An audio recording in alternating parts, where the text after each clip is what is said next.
Our current economy is destroying the planet, the very basis of civilization, because there's a profit in it. How we manage this issue will literally define our legacy on this earth.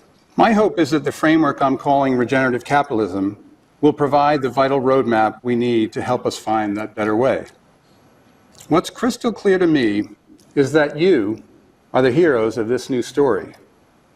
This needs to be your story, and my generation had better adopt or get out of the way. Before we turn to this new story, let us briefly confront reality head-on. And I'll summarize this in 3 quick charts. The scientists from Footprint Network estimate that we're using 1.5 times the Earth's natural regenerative capacity. That's like having a savings account that earns 10%, wouldn't that be nice? And spending 15% every year. Obviously, that can't go on forever. These visuals describe a complex web of interconnected macro crises rooted in our broken economics. It's unsustainable. It can only be resolved through systemic shifts. Otherwise, we're in a losing game of reacting to accelerating crises du jour. The most important point I will make today is this. For 500 years, we have perfected the skill of analytical problem solving. We break down what's complicated into component parts. We optimize. But in doing so, we lose sight of the whole.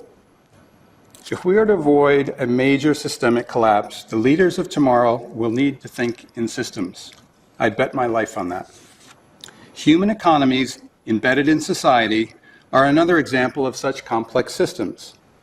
Our challenge is to bring our economics and finance into alignment with these universal principles and patterns. What this chart on the screen now shows is the way the world looks through my eyes as a finance person.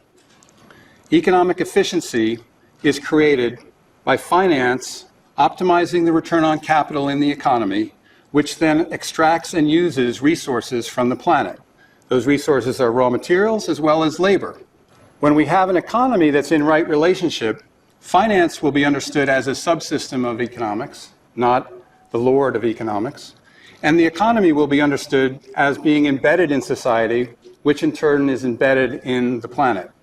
There's no such thing as environmental issues. We are a part of the environment.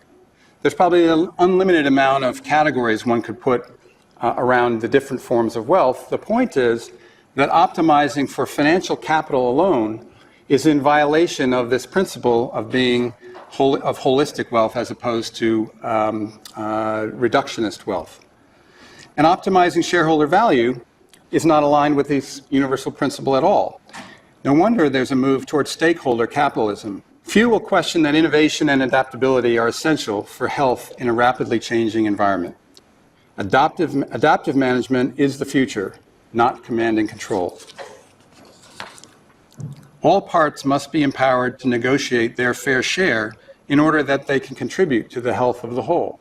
Ownership is a big deal in this issue of empowered participation. And there's tremendous interest now in the new economy movement for alternative forms of ownership, such as cooperatives. The Mondragon Cooperative in Spain now represents over 12 billion euros in sales, with 75,000 employees across over 250 businesses. This is not a fledgling idea. The science is quite clear that extreme inequality harms all participants in a system, even the wealthy. This should change the nature of the debate we're having about inequality. There's a tremendous interest, of course, in the concept of relocalizing. Farmers markets kicked it off, and now there's an organization called BALI, the Business Alliance for Local Living Economies. There's one clear conclusion from this.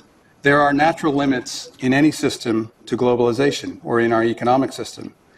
And there are natural limits to economies of scale, and we're already seeing this in the real world. Healthy circulation is fundamental for any system, living and non-living. This applies to natural resources, materials and energy, but also to information and, of course, to money. The efficiency-driven consolidation of banking, coupled with the loss of ethics, has had a highly destructive impact on the healthy circulation of money to all levels of the economy.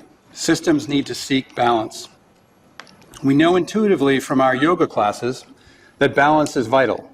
My suggestion is simple. Align our economy with these 8 principles instead of the relentless pursuit at all costs of GDP growth and shareholder value.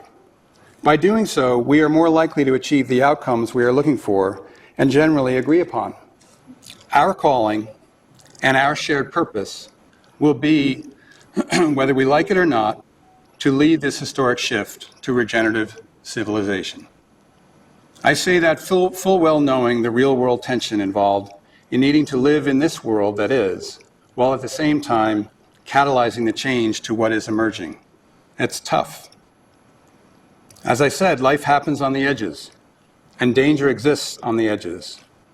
My wish for you, and for all of us, is for your generation to show us how to dance on that edge. Your genius must be to dance on that edge. I'm here to help any way I can. Let's dance. We're engaged at Patagonia in a project that plays off something that John has invested in called the Grasslands Project. We're engaged with a group of farmers in Patagonia who are raising sheep for wool that we use in underwear. These farmers all came over, their ancestors came over on a single boat in 1865 from Wales.